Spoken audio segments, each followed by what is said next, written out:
Honestly, it is so good to be back and to see this level of participation. I think after the past few years, being back in person, there's nothing that replaces face to face. And for Los Angeles, international visitation is absolutely one of the most critical factors to our recovery. I think if you look back at 2019, we had 31 million overnight visitors. Of those 31 million, 1 in 4 was from the international marketplace. But if you take it a step further, even though they represented about 25% of the visitor volume, it represented about 67% of all overnight visitor spending. So it's impossible to overstate. Without the full recovery of international visitation, we won't see full economic recovery in LA. So being back in person with this many participants, it really shows that we're starting a comeback story in a big way. We've certainly seen that domestic leisure has come roaring back. The best example I can give you is we already know that for 2022, we're anticipating 92% of 2019's visitor demand. 2019, as a reminder, that capped a decade straight of record-setting growth. So being back to 92% of visitor demand is incredible, but that's still being driven predominantly by domestic leisure.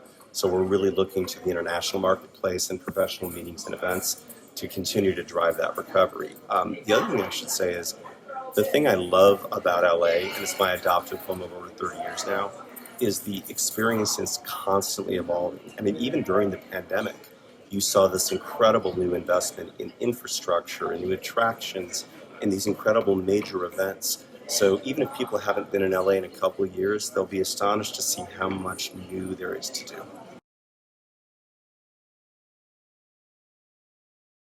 One of the reasons why IPW is so important to us, Los Angeles tourism has had a very unique approach in the international marketplace. And I'll say I can take no credit for this because this far predates my time with the organization. But over 20 years ago, we recognized that in our top inbound markets, we really wanted to have people from the local marketplace who work directly for LA and were doing nothing but promoting Los Angeles every day. So we have 7 international offices, and even during the pandemic, we held on to every single one of those licenses. That's the level of commitment we have to the international marketplace. And to your question, one of the things that our international team has really been focused on is making sure that even during the pandemic, people who are professional travel advisors have the best product knowledge because there is so much new happening. So I guess I'll answer it in 3 buckets. The first one is infrastructure. So I think a lot of people realize that LAX is in the midst of a major modernization. It is a $15 billion modernization project. It actually makes it the largest public works program in the entire United States. And it is going to completely reimagine LAX in a way that really will make it one of the world's premier international airports. A great example of that, particularly for travel advisors, they know that when they sent customers here anytime over the last 5-10 years, people would have to park out on the tarmac at Tom Bradley and take a bus in. Well, it's been now a full year since we opened the West Gates at Tom Bradley. The West Gates give us 15 new dates that are specifically dedicated to international, and it's a state-of-the-art facility that uses things like biometrics to speed people's access through the airport, but it's already radically changed that. So I think we'll find that when we host IPW in 2024, we'll have things like the automated people mover will be completely done. You can get downtown on Metro by the end of 23. So the reimagined LAX experience is a great example of investment in infrastructure.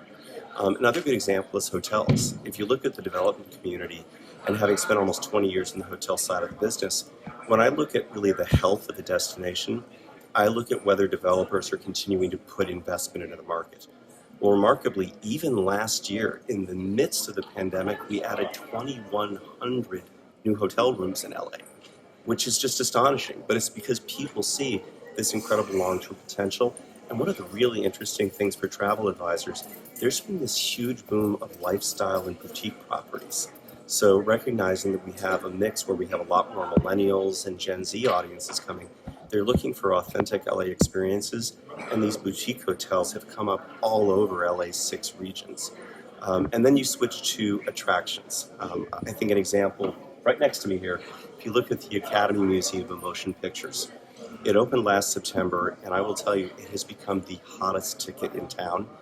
I've been there 3 times now with my wife, my family. We still have not seen everything. It is really the world's preeminent institution dedicated to the artistry, the magic, the science of filmmaking in a way that you've never seen before. And I'll tell you, it's also a very reasonable ticket price. So I definitely recommend that. But, even beyond that, we've got these incredible new sports venues like SoFi Stadium, where the Rams, thankfully, won the Super Bowl. I mean, you talk about a Hollywood ending. The fact that 5 years ago, we didn't know if we'd have a stadium, we didn't know if we'd have a team, and we went to having the best NFL stadium in the country, 2 NFL teams, one of whom went on to win the Super Bowl in the first Super Bowl ever at SoFi Stadium. For people who are coming, who are huge sports fans, you can actually tour SoFi Stadium and you can get down on the field and you can practice being a quarterback, you can practice being a place kicker, which, by the way, is a heck of a lot harder than you might think. So we've got that incredible infusion of these new sports venues all over. And, on top of that, you look at events. We're just really the beneficiaries of people having already selected LA for these major events. So we had Super Bowl.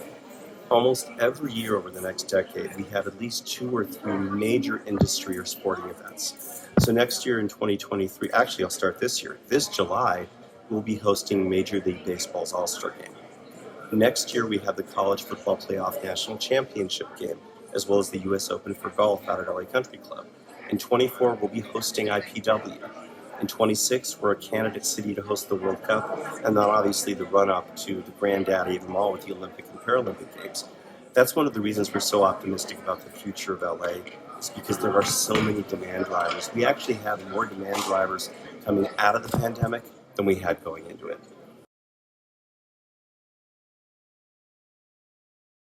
Well, the first thing I would say is honestly just a heartfelt thank you.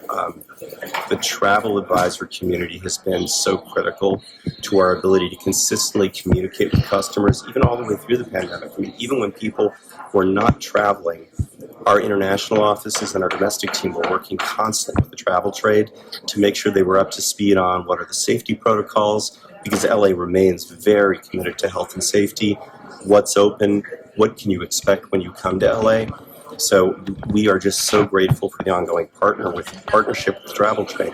But what I will say is it's been interesting. Over the last 2 years during the pandemic, I think the role of the travel advisor, the professional travel advisor, and destination organizations like LA Tourism have been elevated. Because what people were looking for is really a trusted source of information. Because with everything changing so rapidly and everything being in flux, people don't want to take chances with the trip. They want to go to a travel professional who can really help curate it for them so that they can, first of all, make the best time of their, the destination. They really have the product knowledge. But also when you look at things like safety, security, they want to have a trusted, objective source. So I think the way I would describe it is our job as a destination is to provide the inspiration and aspiration for why you want to come to LA. But really, it's the professional travel advisor who delivers on that promise. And I think what's been something that's really happened over the last 2 years that I think is going to be a permanent feature, it has elevated professional travel advisors to be the most critical part of the travel journey for anyone planning a trip, particularly internationally.